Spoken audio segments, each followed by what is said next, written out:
population et des journalistes, certains d'entre vous, de se rendre compte qu'on est dans un pays de droit,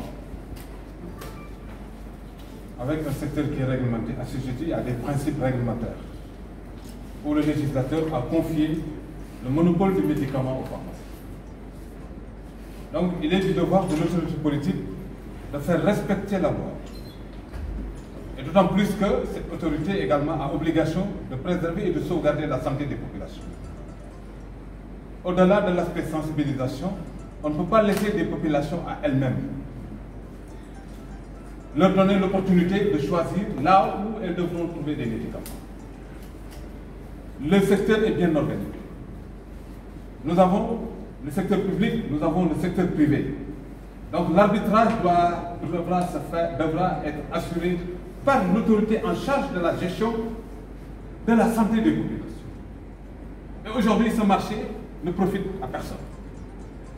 Le marché de Touba, au-delà de la volonté des pharmaciens, parce que la profession a essayé d'accompagner Touba, en faisant de telle sorte que les pharmaciens trouvent vraiment le besoin de s'installer à Touba, parce que c'est dans des proportions. Mais il faut également que l'autorité religieuse s'implique pour pouvoir faire de telle sorte que ces gens-là ne se livrent pas à une activité illégale. Et c'est ça la réalité. Et aujourd'hui, la gestion du médicament revêt un caractère universel. On ne parle plus de médicaments sous l'angle du Sénégal. Vous avez vu, l'ordre est affilié à la Conférence internationale des ordres francophones. L'ordre est affilié à la Fédération internationale des pharmaciens. Donc, l'approche qu'il faut faire par rapport à la gestion du médicament revêt un caractère universel. Et maintenant, par rapport à la pandémie, vous avez vu la menace par rapport à la souveraineté nationale, du point de vue de la couverture des médicaments. À un certain moment, le président Macron avait jugé nécessaire d'interdire certaines molécules d'exportation. Le gouvernement est en train d'initier une politique d'industrialisation pharmaceutique par rapport à la fabrication des médicaments. Mais qu'est-ce qui se passe? Aujourd'hui, on ne peut pas aller vers l'industrie pharmaceutique en ayant véritablement un marché qui prolifère et qui prospère aux yeux et aux yeux de tout le monde. Maintenant, qu'est-ce qu'il faut? La criminalisation. Et je voudrais vraiment attirer l'attention des gens. Ce n'est pas le fait de ratifier la convention qui rassure.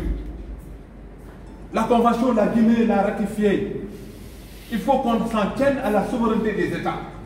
Chaque État est souverain par rapport à la politique qu'il doit initier pour pouvoir quand même garantir la sécurité de la santé des populations et faire de telle sorte que le secteur de la pharmacie soit préservé.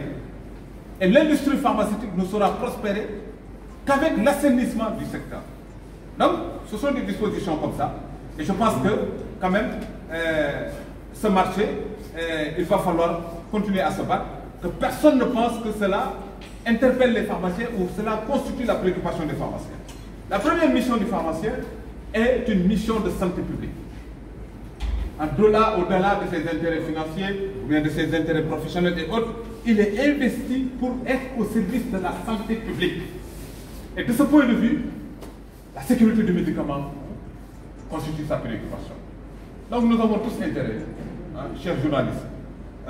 Vraiment, je vous invite au nom de la profession et vous invite également à un cadre de partenariat beaucoup plus développé, pour que nous puissions quand même intervenir à tous les niveaux afin d'éradiquer ce fléau.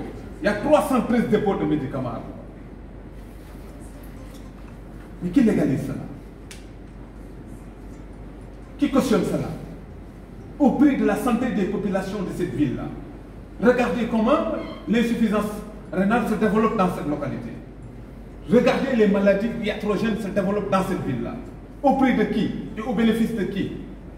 Un groupuscule de gens qui pensent que gérer le médicament, c'est une façon effectivement de faire des affaires. Mais c'est plus qu'une catastrophe. Je pense que nous devons tous prendre nos responsabilités pour faire face à cela. La pandémie nous indique quand même tous les paramètres sur lesquels nous devons quand même appuyer pour pouvoir avoir en fait une souveraineté nationale. Donc voilà en fait le problème. L'ordre est en train de se battre à côté du syndicat. Je pense que il nous faut le concours de la presse, il nous faut le concours des populations, il nous faut le concours également des autorités religieuses et tout, parce que l'émergence d'un pays ne peut pas en fait se réaliser sans une santé réelle de ses populations.